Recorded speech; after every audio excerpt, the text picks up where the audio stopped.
Hello and welcome back to Knock Off the Perch, a Manchester United podcast. This is me, Dheeraj, and my co-host Aruj, and we bring to you all things Manchester United, which has happened this week. Very topsy-turvy this week. We managed to eke out a win against reigning champions City, and yet we saw a early Carabao exit against Tottenham. Very different games, but all in all, I think good, decent performance in both the games. What else do we have with us this week, Araj? How have you been? Doing well. Apart from those two entertaining games United was part of, we obviously have the Rashford saga. It's taken a huge turn this week, so we'll talk about that. And then we'll also look forward to the next three games that will close out our calendar year, and those are games which are, couple of them against teams which are in the fight for those European spots, and then against one another against Wolves, which we should be winning. So we'll talk about that. But before we get into the details, let's talk about the two games and football. Bloody hell, man. I mean, the game against City, we we were probably the better team in the second half after having conceded again from the set piece in the first half. But we'll talk about all of that in detail. But uh, Amorim dropped a bombshell in with the team news. Garnacho Rashford not in the squad at all. What did you make of that?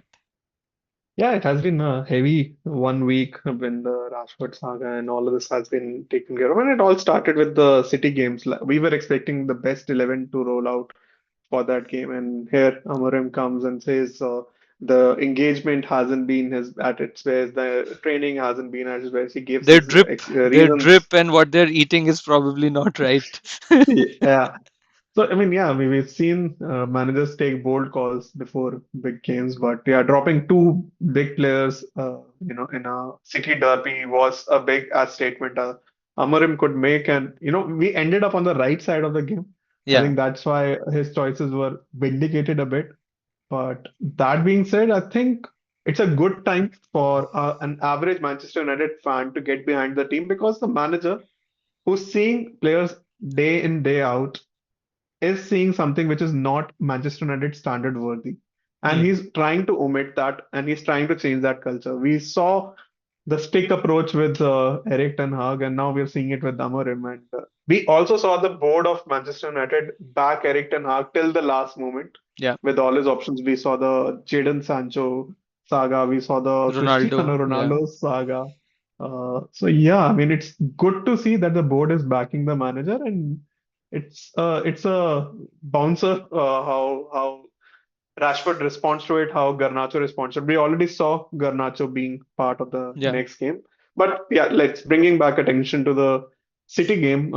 I had a problem. I have a problem with United starting. Okay, I understand that Amorim is a new manager, but all the big games we are starting very defensively. yeah, I'm not just talking about the lineup here. I'm yeah, talking about us not having a shot on target before the 62nd minute. This was again, by the way, the theme in the Tottenham game as well.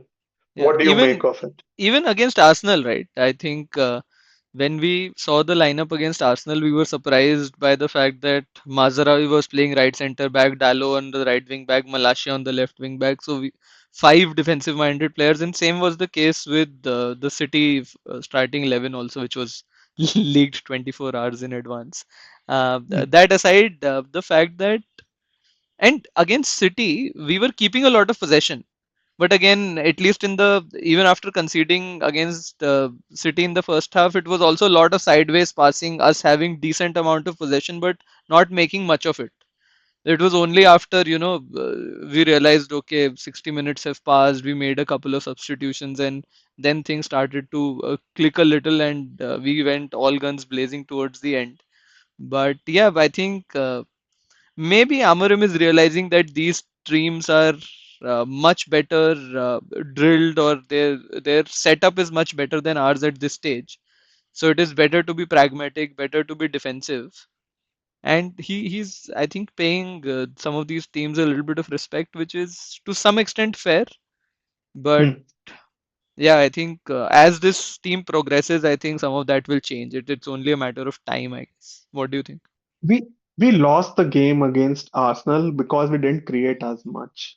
Yeah, Against City, we were losing the game till 88th minute before they before City imploded. Let's be yeah, very clear here on the correct, balance of things. I think we didn't play as well as much as City played badly. The City of old, and I'm talking about the last correct. 5, 7 years. Yeah, They would have they would have assaulted this team. They would have gone away with the one win, and they might have gotten the second goal as well. I don't think we created as many opportunities with City, but on the balance of things, we did take our chances. We did take correct. our goals. But again, you mentioned set pieces. We are the third worst team in the Premier League right now, conceding from corners and set pieces. It's happening match Wolves after match, and right? It's happened against yeah, Arsenal. It happened out in the next game after that. It happened against City as well now. yeah.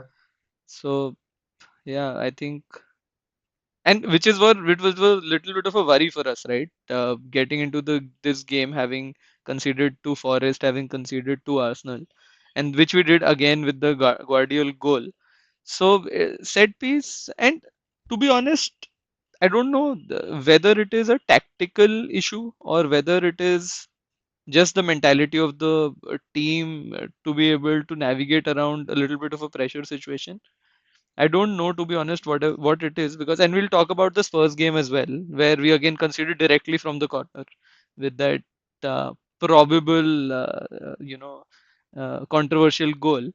But it's an issue, and Amorim needs to sort it out. Definitely, there are no It. two ways about it. Do you think it might be a personal issue also because we are not playing a consistent back three, back five every game, and the defending can get a bit confusing?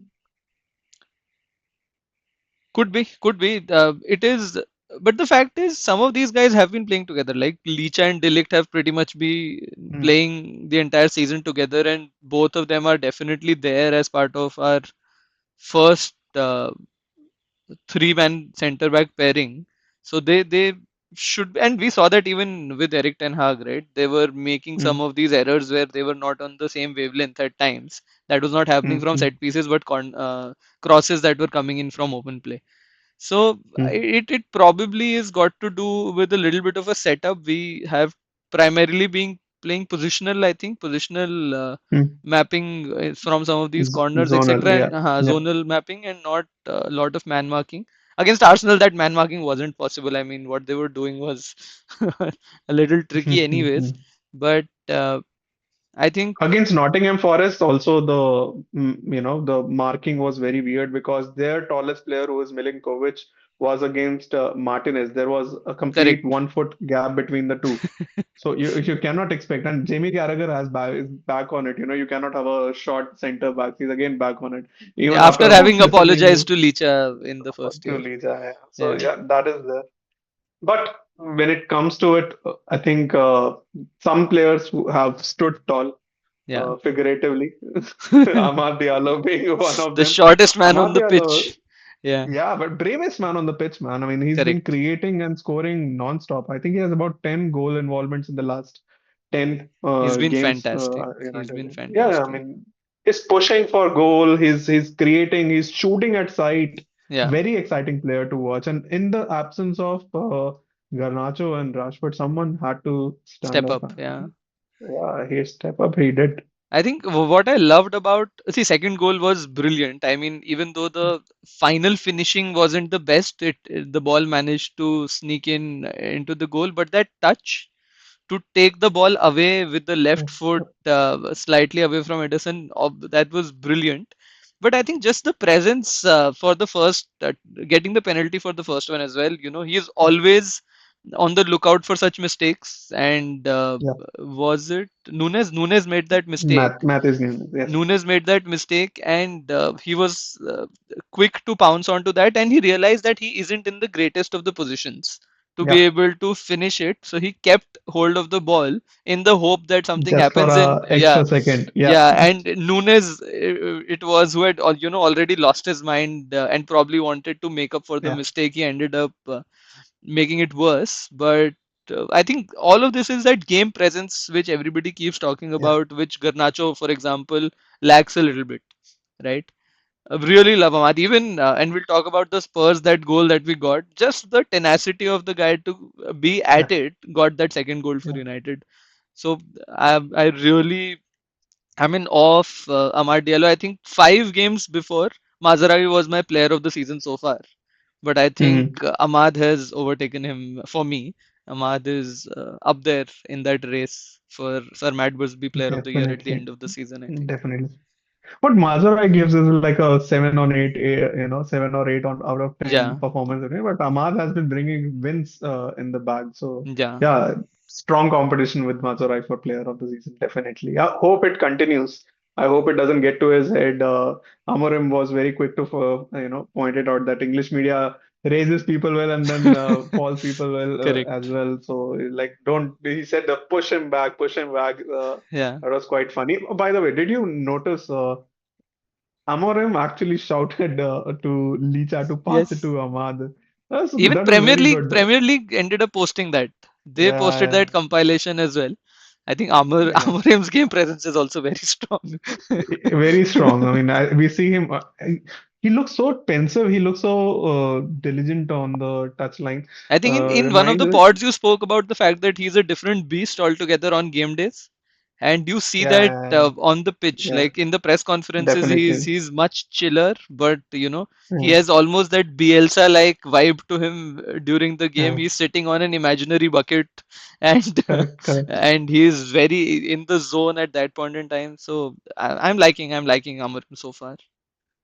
But like that being said, his interviews till now, his press conferences have also been on point. Like he handled big issues like Rashford and Garnacho with perfect explanations for them, Correct. perfect logical explanations, which a certain Dutch manager or ex-manager couldn't get through. Like he kept talking about the process, what's the No, I process? think We don't know. on that note, I also very briefly wanted to talk about Hmm, what happened with Garnacho and Rashford is a direct hmm. comparison to what happened with Jadon Sancho, right? Yeah, But I yeah, think on the balance of things, how we have come out of it, especially with regard to Garnacho, at least I think it's much better. I hmm, think Rashford has taken a different call altogether, and we'll discuss that a little more. But I hmm. think you're right. Amorim has handled it much better. In fact, both of them were training at Carrington morning of the game, and The he was same way. there. Yeah, He was almost giving them a signal that I am here with you guys, even if you are training yeah. on the match day. So I think all of that makes a lot of difference. Brilliant to see. Yeah. Yeah. Let's talk about the Spurs game. Uh, Hmm. what did you make of the starting 11? We saw some bit of rotation. What did you make of that? Yeah, I mean, it was rotation has been because of injuries and everything, but again, quite a lot defensive setup, I'd say, with Mazaroy and Dalo starting on wing backs. I I thought they will like to get a see, break. I thought they yeah, needed a bit of a break. Yeah. yeah, I like to see Fernandez more in the two midfielders role more than, but yeah, he decided to give opportunity to Anthony and Ericsson, who have been fringe since he started. I think Ericsson started the first game under Amarim and hasn't started. Anthony Yeah. has been getting decent chances, but hasn't been making anything out of them, has he?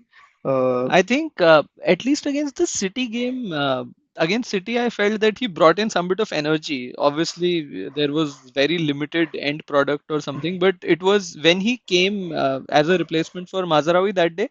I think we mm, started doing a little more. I think he was pushing a little more forward in comparison to Mazarawi, and we needed that goal and we mm. needed the presence closer to the final third of Manchester City. So he, I think, was fairly okay.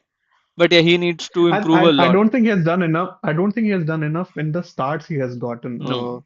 The couple of starts he has gotten, he hasn't made. Even Amorim came out and said that the thing he did well at Ajax, which was beating people one on one, he isn't doing that great. He has lost a lot of confidence. So Yeah, and that's a confidence thing, right? Yeah.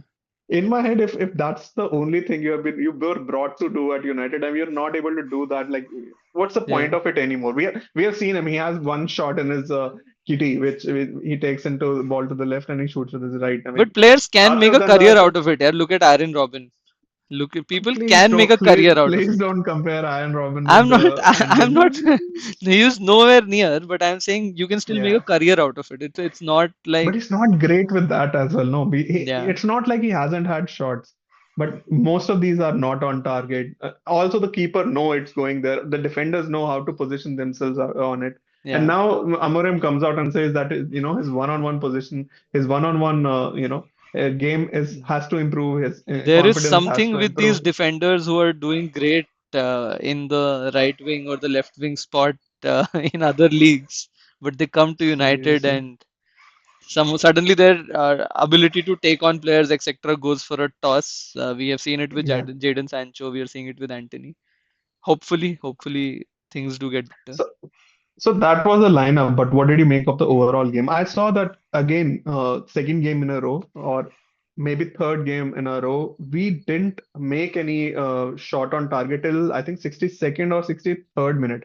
And Hmm. this was right after we made our substitutions. Ahmad came in and Zirkzee came in. Zirkzee had the first couple of shots on target, and the second one being a goal. Yeah. So what did you make of that? It was a difficult stage to be in, especially I think on the ball we were fairly decent, right? It was just Hmm, the final third finishing in the first half that was a bit of a hmm, challenge. And I think we sort of woke up after those two errors, suddenly going 3 goals behind. And credit where it's due, I think we continued to strive to come back even after going 3-0 down in that game. But I think there is this transition that is going on, right? Where in terms of what decisions to make, uh, that, and I don't think the entire, let's say, front five or front six are aligned on, what are the hmm, things that they are going to be doing, which is where and my sense is Amorim is a little particular about finding the right ball. It's a little bit of hmm. Guardiola-esque in that Yeah. sense that in the past, likes of Bruno would try these cute cheeky passes, and Hmm, a lot of that has reduced. So you are trying to give away the ball lesser. You're trying to find the right pass, and in the aim of finding those right passes, or in the ambition of finding those right passes, we are being a little more careful on the ball. And hmm, hmm. maybe that is one reason, but I think Amorim mentioned after the Spurs game, we are getting better closer to the opponent's goal. And he significantly stressed on the opportunity, for example, Ericsson had. Like twice he Mm, was in mm, mm. position where we Yeah. could have done better. And he was like, sometimes when these goals go in, it makes a drastic difference. So, and we saw some of that in the second half coming through. Mm, So, mm, it will take time, and I'm not too bothered by it. I have seen enough from Amorim to be confident in him and his technical abilities to get it sorted. But it might take mm. a little time, especially with this fixture run where we hardly have time for training all the players together. So maybe I think by the time it's February, March, things will be much better. Yeah, I agree mostly with you because it's only what eighth, ninth game that Amram is handling, and we were much more. I mean, we saw the game against Spurs in which we catapulted with Eric Ten Hag. We lost the game 3-0, I think. Yeah, And this game was the massive difference because once again, this was a game in which more than our team's display, it was individual errors which led to Tottenham's goals. Of course, we also scored from a couple of individual errors by Foster, but that being said, on the balance of play, I thought we were decent in the first 60 minutes. Maybe just after the break, we lost concentration for the yeah. first 5-10 minutes in which they got their two goals, and it was always going to be very difficult to come back from 3-0, but we still made a game out of it. And to be honest, I don't think the last goal which Sun scored, which made the score Should have 4-2, should stood. have stood. Yeah, I think Yeah, had it was a VR bad been one.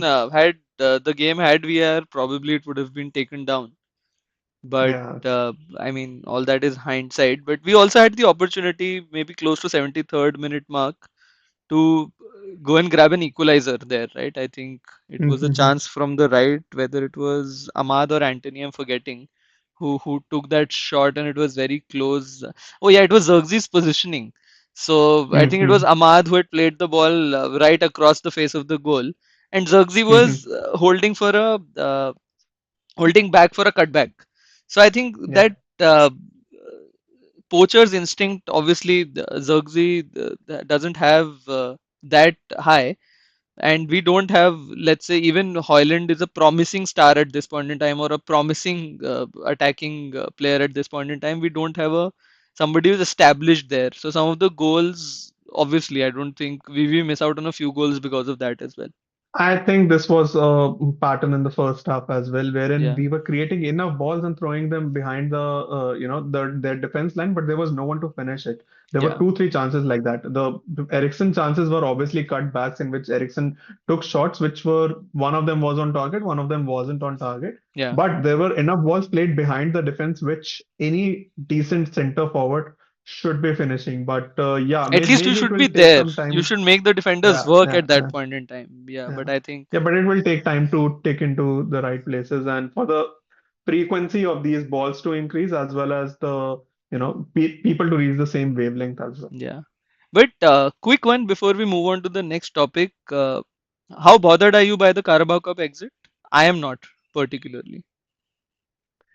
Yeah, I mean, see, it's a trophy, but at the end of the day, it's just a Mickey Mouse Cup. We won the trophy with Eric Ten Hag, which was a great moment at that point of time. But that being said, that didn't save him from his job because you need to see improvement in the league. You need to see improvement in Yeah, the team, which we are seeing. So I always say this: as long as the team is playing good, as long as I see patterns of play, as long as I see the players fighting for the club. yeah, I'm happy with the club. I don't need to see. Of course, trophies are the ultimate prize, and you'd like yeah. to see us gunning for trophies. But I'm not overly bothered with the Yeah, also in Carabao Eric Cup Ten exit. Hag's season, the situation was slightly different. We hadn't won a trophy in few years, so it was always good to focus on one. And I think Amorim is clearly trying to make this team better for the Premier League, which is the ultimate goal at this point in time, right? So Agreed. I'm fairly okay. Probably had we won, it would have been an opportunity for a few more players to get a few more games. But even if we haven't, probably Amorim gets a training session or two extra, which might help this team. And on the balance of things, I'd rather take more points over the next three Premier League games than go through in the Carabao. Cool. Have you seen the Yeah. draw? Have you seen the draw of Carabao? Who is playing No, I there? don't remember. I think I saw the Okay. headlines. It's Liverpool versus. I just wanted to know if we had just if we had one who would Oh, be okay. playing. No, I But can it's all quickly. tough teams, I think. Yeah, it's Arsenal, Liverpool, Chelsea, right, and Spurs. Liverpool and Spurs, I think. Yeah, that's what I said. Liverpool, Mhm. Spurs, Yeah, yeah, Arsenal, and fourth team is. correct. Chelsea. Correct. So So it's all tough Spurs teams. versus Liverpool. So we would have ended up Red facing and Liverpool. Liverpool, yeah. Anywho, Cool. moving on. Talking about players who have the potential to score in big games. A certain Marcus Rashford, who was dropped out of the derby. Right? Remember before the derby, we were talking about Rashford. Rashford is a big game player. He should be involved even Hmm. if he comes on as a substitution. We can expect him to Yeah. spur that moment of magic. Not involved in the squad at all, and goes on to give a interview Hmm. later and talks about I'm looking for a new challenge. And most of us have interpreted it as he is likely to leave soon. He talked about the fact that, when it is about time to leave, you will hear it from me. There is no bad blood, etc. So he didn't come out uh, with a scathing interview as Ronaldo did, but the fact that he went Hmm. out and spoke to media, gave an interview, things are not looking good. I don't mind this one bit, to be honest. He knows his performance has been subpar. He understands himself that he needs a change, and we have seen him under Amorim now. We have actually seen him under a lot of managers, and he has proved his worth across time. But on the balance of things, he has been very inconsistent since the first season of Eric Ten Hag. He hasn't shown that form. His drop off was drastic. He went from 30 goals a player season to about 8, 9 Yeah, sub involvements 10, definitely in a sub 10. season. Yeah, yeah, And this season also we have seen he's been given chances under all the managers. Even Amorim gave him chances, but one thing which Amorim hasn't seen is this intensity in trainings and a couple of other things. So when that comes into question, even the fans feel that it's time to go because we see Amorim is trying to build a dynasty here, and he'd only want players who have the right mentality, who want to fight for the club. And if that is not the case with Rashford anymore, I have no doubts in his ability. On his day, Rashford can be the world-class player that we know him to be. But that being said, maybe it was the best decision for the player, for the manager, for the club as well to manufacture an exit when it is possible. I mean, he has a long, heavy contract.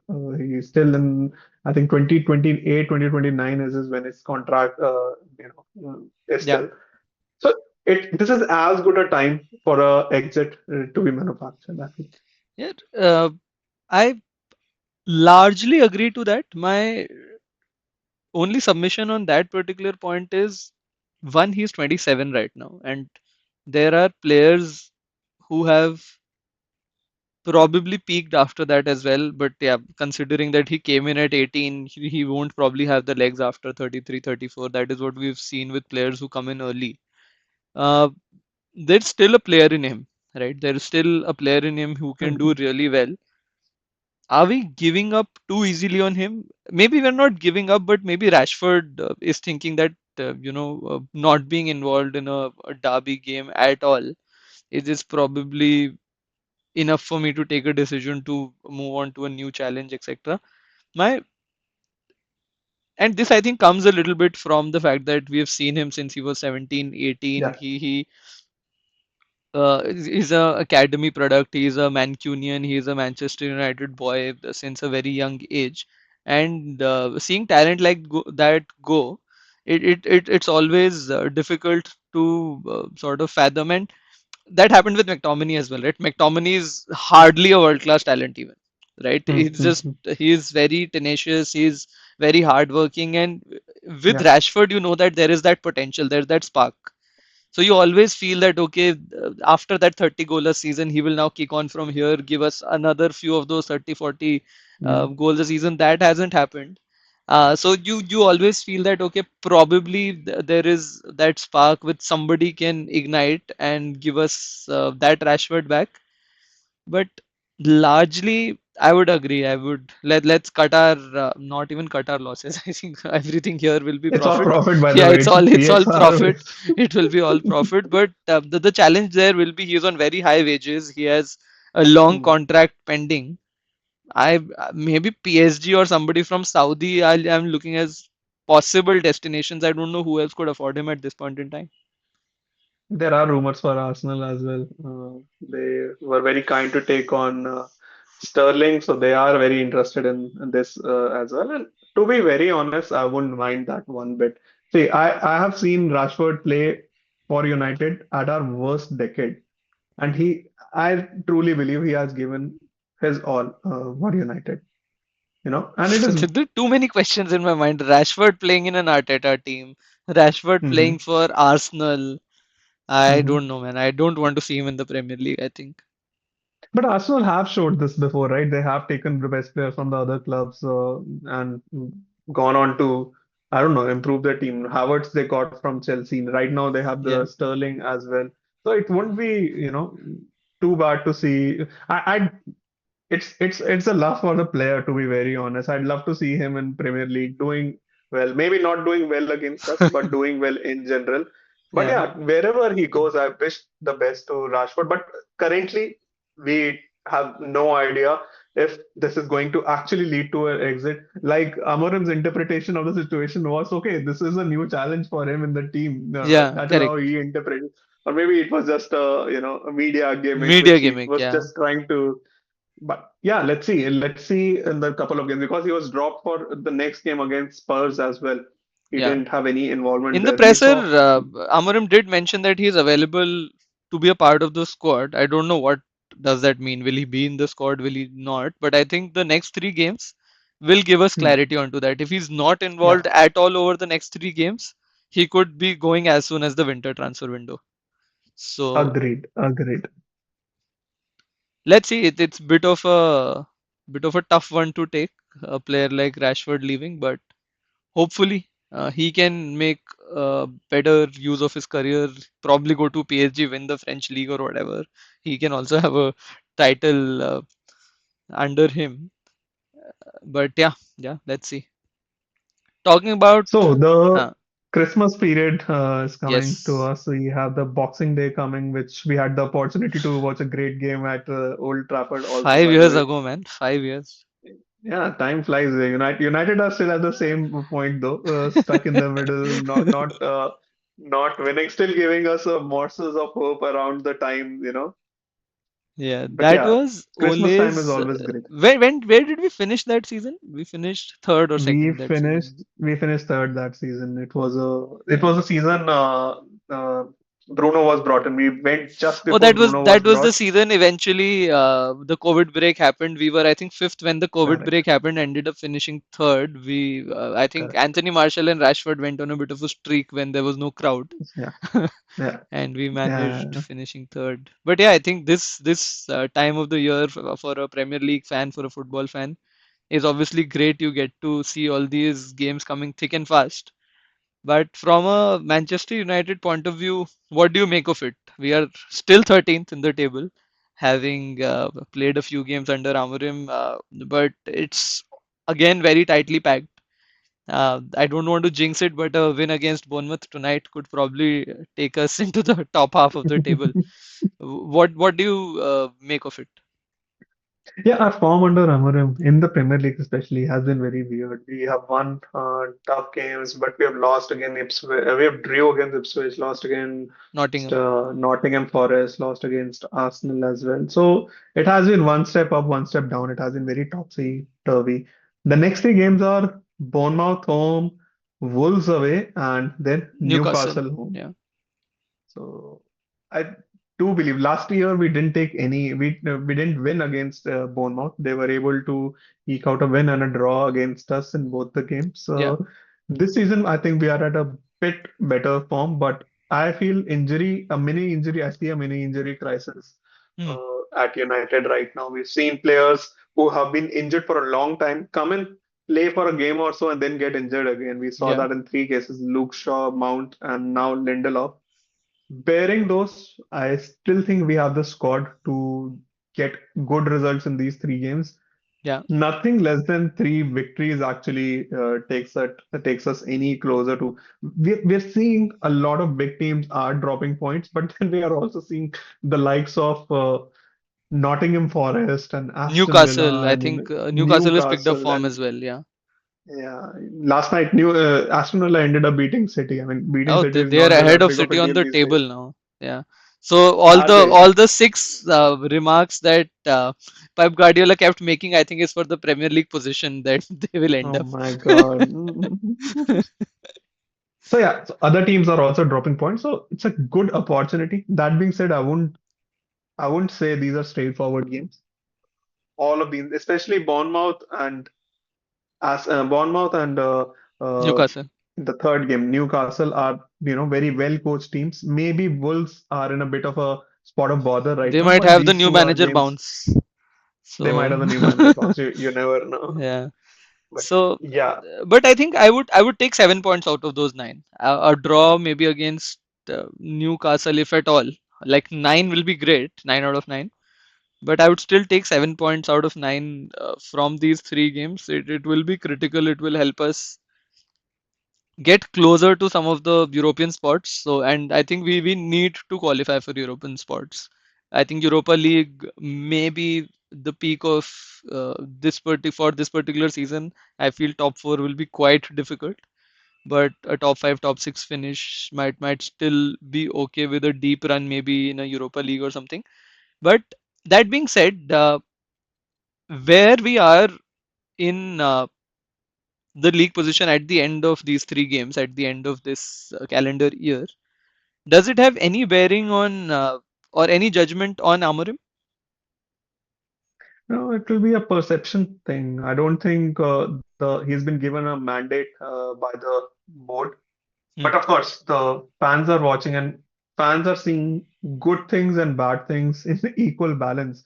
So these three games, I see them as a good chance for Amorim to build his credentials, to build his faith with the fan club. We also have two home games in this period, which is always nice to see. We are traveling on the Boxing Day game, but other than these two games, it's a good way to close out the year. And because the fourth game at the end of these games is against Liverpool, who are flying high in the table, who Yeah, have been in top-notch form with Arne Slot. So yeah, I mean these three games, we should be looking them as a platform to do well to close out the year and to prepare yeah. well for Yeah, the going into Liverpool the game. Liverpool game on the back of 4 wins in a row in the Premier League will be massive. So having beaten Yeah. City, if we can get three more, nothing like it. Nothing like it.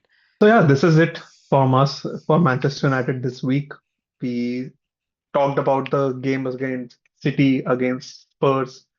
We talked about Rashford and how that saga is shaping up, what will holds in the future of Marcus Rashford. And eventually we close with the upcoming three games of Manchester United. Let's hope we end the year on a high. Yeah. You've been great fans. Please keep giving us your support. Please keep giving us your feedback. We take it with all our heart, and we will keep producing more content like this. Do tell us what else you'd like to hear from us as well. Yeah, season's greetings, everybody. Hope you have a good Christmas to whoever is celebrating and a fantastic New Year. And yes, as always, this is our perch. Let's knock him off. Until next time, stay united. Recording stopped. बढ़िया है वैसे